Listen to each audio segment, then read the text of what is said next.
Pred nami je največji in najbolj imeniten Mercedes, a v svoji najbolj slovenski različici. Slovenski?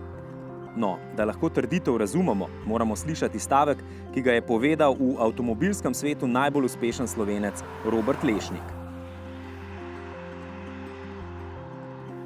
Večina jih dejansko uporablja ta avtomobil, recimo zadnjega desnega sedeža.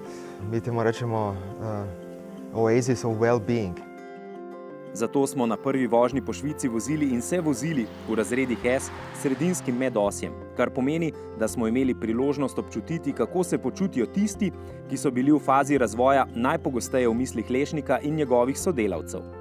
Nekaj takšnih lastnikov je tudi v Sloveniji. Marsikatera odvetniška pisarna recimo odvetnike na obravnave pelje v službeni limuzini s šoferjem, da se ti ne rabijo obremenjevati z vožnjo, a šatl prevozi najvišjega ranga so eno, drugo pa same vožnje menedžerjev. In kot pravijo trgovci, se slovenski veljaki za razliko od kitajske ali kalifornijske elite naokoli vozijo sami, zato izbirajo takšno kratko, najbolj vozniško, torej slovensko verzijo.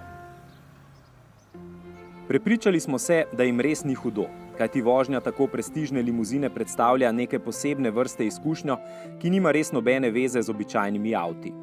Tu gre za iskanje popolnosti, odličnosti, recimo v razvajanju lastnih čutil z res vrhunskim zvočnim sistemom Burmeister ali masažo z vročimi kamni. S ponuja udobje, zapisano z veliko začetnico.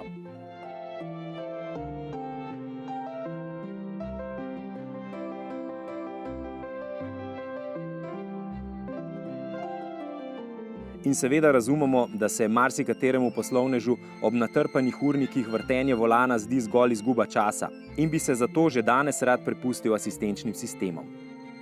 A seveda še nismo tam. Volanski obroč je tudi v razredu S še treba držati, je pa desna noga že praktično povsem razbremenjena. Ko vključimo aktivni tempomat, namreč razred S samodejno prilagaja hitrost prometu. To pomeni drugim udeležencem v prometu, tudi kolesarjem in pešcem, ki skačejo na cesto. Poleg tega pa tudi hitrostnim omejitvam te ugotovi s skeniranjem prometnih znakov in prek navigacijskih podatkov. Poročamo, da je v našem preizkusu zadeva delovala vrhunsko, samo še rdeči semaforji ostajajo ozko grlo. Zavirati pa voznik ne potrebuje niti v krožnih križiščih in niti pred ovinki. Razred S namreč ovinku samodejno prilagodi hitrost na tisto, ki bo sopotnikom nudila maksimalno ugodja. V praksi to pomeni na občutno nižjo hitrost, kot jo sicer zmore razred S speljati na udoben način. V dobi samovozečih avtomobilov bo očitno promet počasnejši.